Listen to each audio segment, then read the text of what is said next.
Perfect. So welcome to this first session, and today we're going to ask the questions, how can you actually build iOS applications? And we're going to create some projects along the way. You will also use a demo project that I've created for you that you will later download from the iVersity platform. So let's get right started with an empty Xcode project. So I'm going to switch now to my Xcode screen, and we will just cover what you see here, and we're going to start with one of the most important vocabulary terms that comes to mind right here, which is the IDE. Xcode is a so-called integrated development environment. So this window that you can see right now, and we are going to into detail about what everything is in this session. So don't worry about all those things that you can see here right now. So what we are going to do, first of all, is having a look at the so-called main storyboard.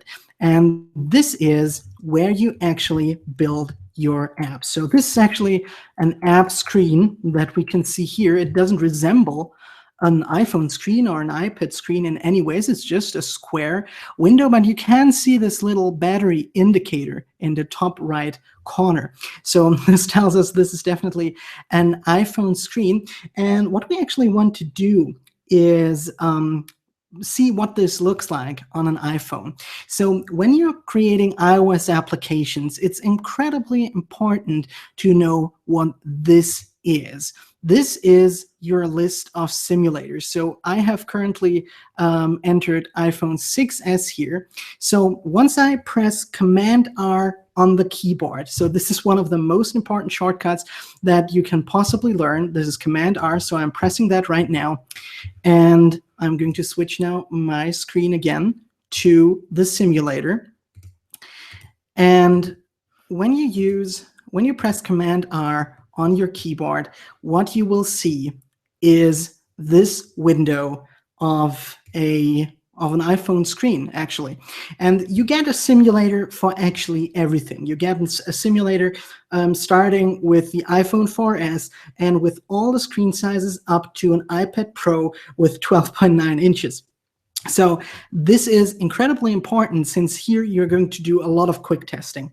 When you do something that you just can't see here in the interface builder that I've just shown you, then you want to test that in your simulator. And everything, almost everything that you can do on a real physical device can be done in one of those simulators. So this is incredibly important. And now let's go back to the Xcode screen. And let's talk about what actually happens when you press this Command-R shortcut on your keyboard. So pressing Command-R means that Xcode does two things. First, it builds your application, and second, it runs your application. It runs it on the simulator. So when you actually build and run an application, what happens is, in the background, Xcode compiles everything that's in your project. And this is actually what we have here.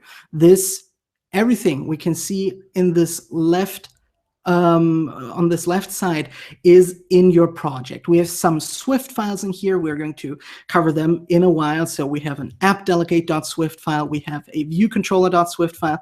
We have a main storyboard. And everything together, and the assets and so on, everything is your project. And as soon as you build and run your application, when you press Command-R on your keyboard, Xcode puts everything together and creates a program that can run on an iPhone.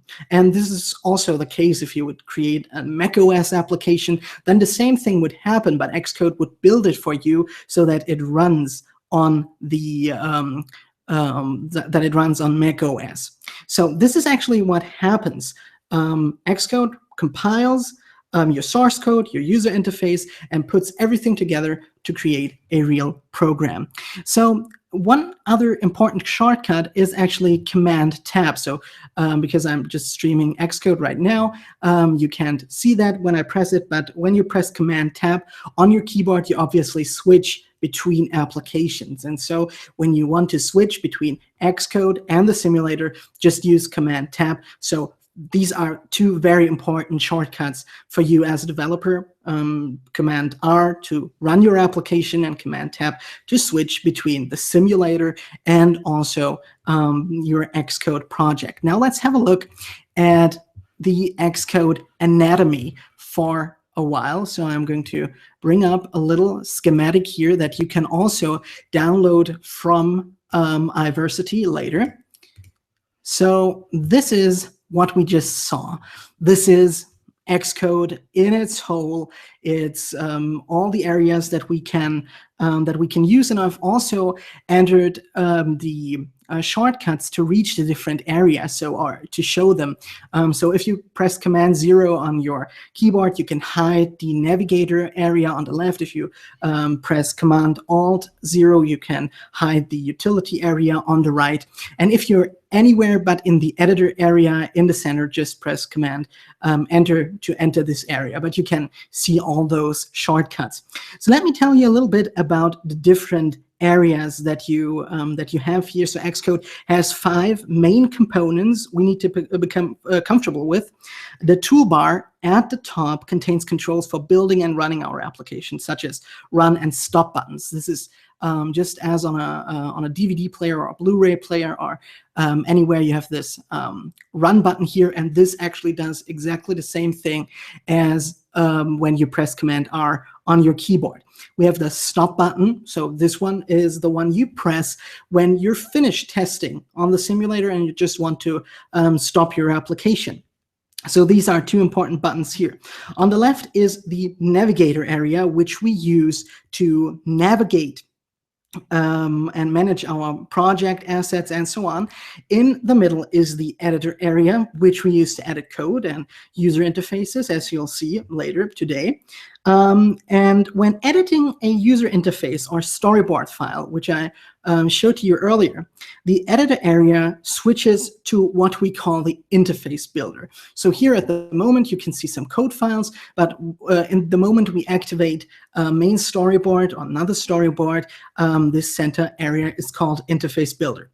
So on the right is the utility area, which we will primarily use to inspect interface attributes. So if we click on a label or a button, we can change its font size, its background color, and so on. This is what we can do here. And what we can also do is here in the lower right area, we can use the object library to pull up user interface components like buttons and text fields and so on. So this is what we have here. And then we have also the debug area at the bottom, which we use to inspect the app logs or interact with the debug console here on the left. But we will cover all of that in later sessions.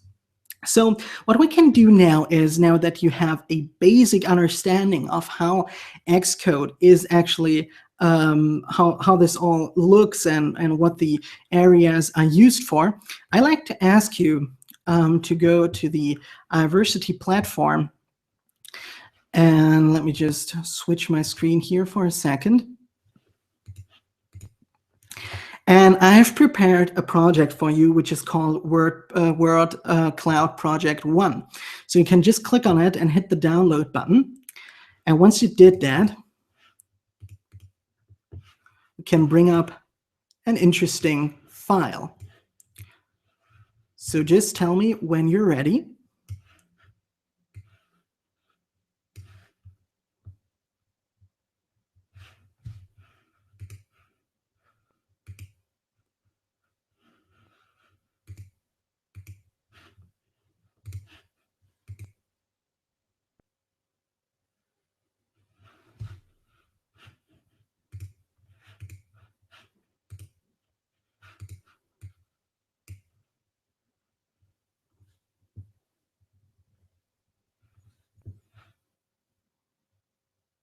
Perfect. So just if you've downloaded it, just open the folder word cloud, or unzip it and open the folder word cloud. And within it, you will find two files, one folder, one file. One is called wordcloud.xcodeproj, which is the Xcode project.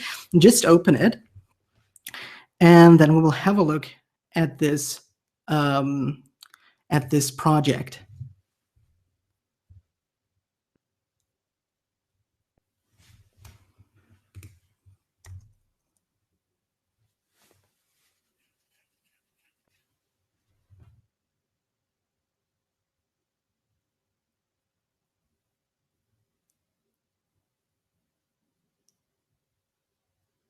And while you're opening it, let's just talk about some other useful shortcuts, which you might have seen in the shortcut paper that I provided for you, which is simple: Command 1, 2, 3, 4, 5, 6, 7, and 8, which gives you access to a lot of different possibilities here in the Navigator area. And most important for us at the moment is the Command 1 shortcut. So if you would see anything else but what's displayed now in the live stream, then you should just press Command 1 and it will bring us to the project Navigator that we have here. And as I already said, this is all the files that are included in our project. And it's now important that you just click on Main Storyboard, which will bring up something like this.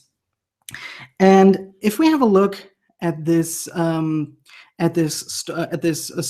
in the interface builder, then you will again notice that it looks different than you would anticipate from an iPhone application or from an iPhone screen. But before we have a look at it in the simulator, let's also bring up the document outline, which you can do here in the lower left corner. So if it isn't already activated, then just press this little icon here in the lower left corner, and this should bring up something like that.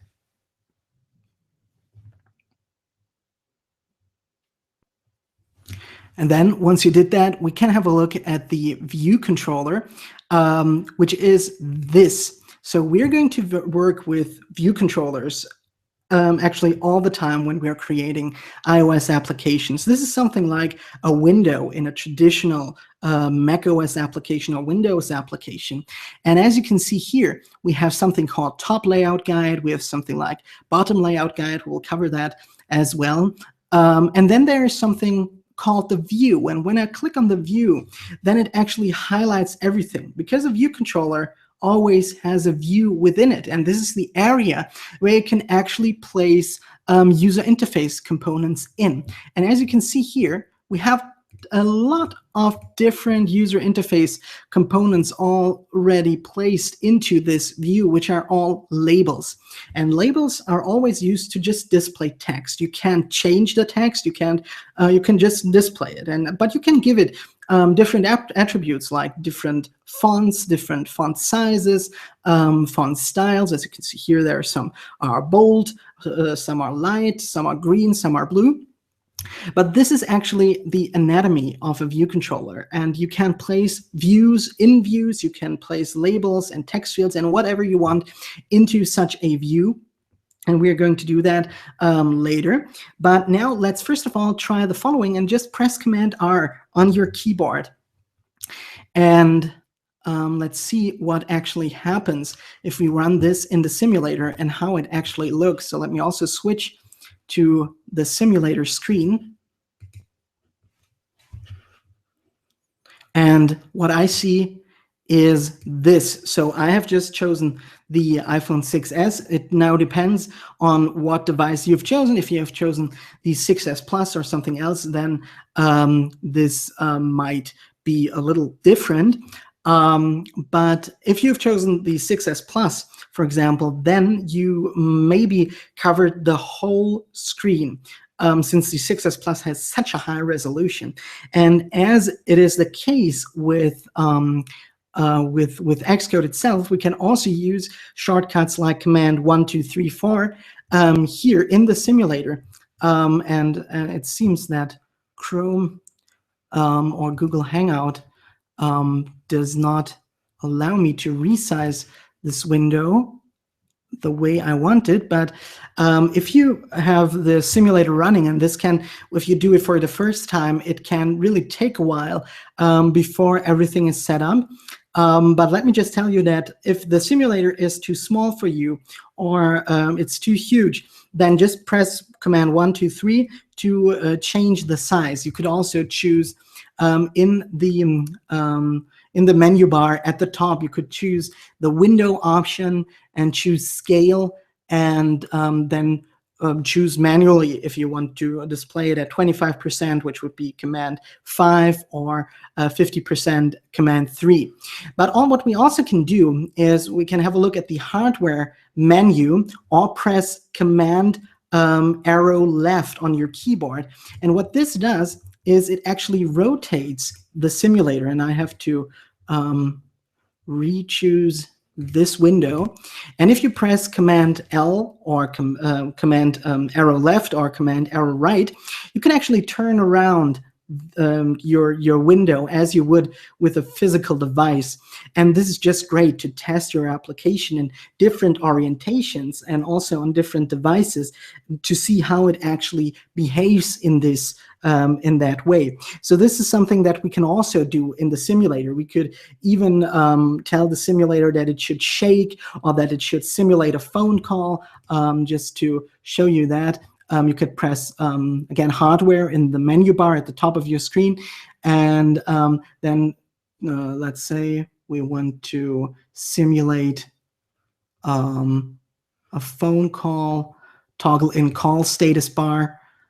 So then this should actually, and I think you can see that in the stream, but you can actually trigger that. But what we can also do is, of course, press lock, which would be Command L, and then the simulator just turns.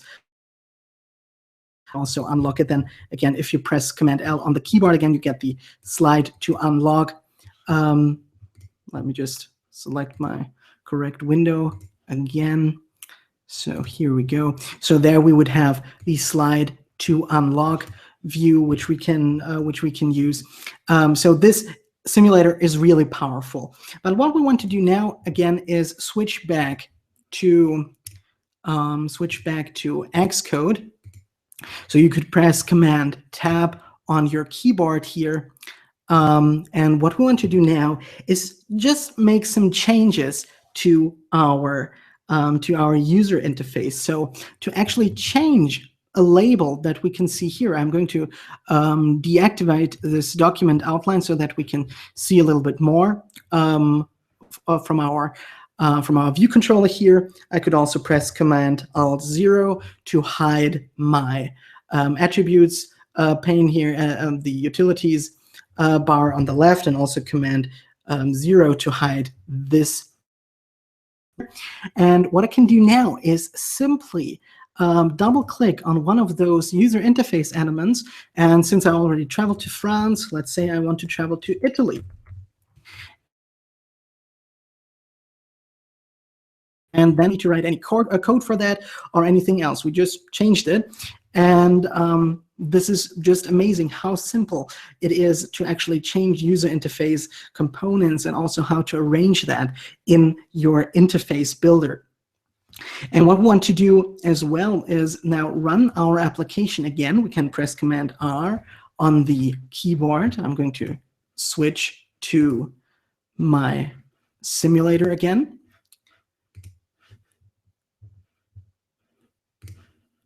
So here we go.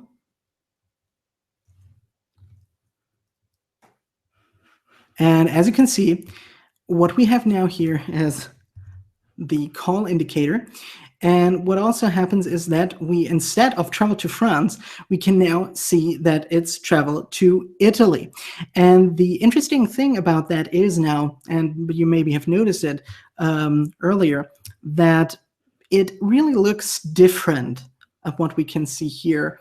As you can see, the travel is off the screen, and also the distances might feel a little different than in the Xcode window. And this is because we are not really working with pixels here. We're working with something called layout constraints. This is something that we're going to cover next week, but let me just tell you that in iOS development, we really are not allowed to think in kind of pixel-wise or point-wise than you would in graphic design.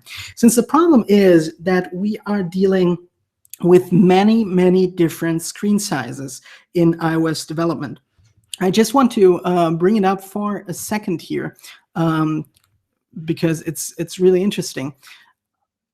When we have a look at different screen sizes, as you can see here, let me just close that one here. We have an iPhone 4-inch. We have an iPhone with 5.5-inch on the right side here. And depending on the screen size, the layout of our application changes. And this is simply because we use layout constraints in our application here. And the first steps that we are making towards iOS development won't be writing any Swift code. It's dealing with adaptive layout. Since adaptive layout has become so important in the last years. If you go back to when the iPhone was first released, we only had one screen size, which was 3.5-inch. Then a little later, the iPad came, and we had one other screen size. But until the iPhone 5, we only had actually two different iPhone screen sizes, the 3.5-inch and then the iPhone 5 screen size. And since there are now so many different screen sizes that we have to worry about, we can't think about pixels. We need to think about relationships, and we need to think about also about relative positioning depending on other user interface elements. But this is something that we're going to cover in detail next week. But now let's move from this example and from this live stream to the private room, and we're going to talk about this example in detail, and you get to work with it also in detail. So I'm going to stop the transmission now, the live stream, and we're going to switch to the room.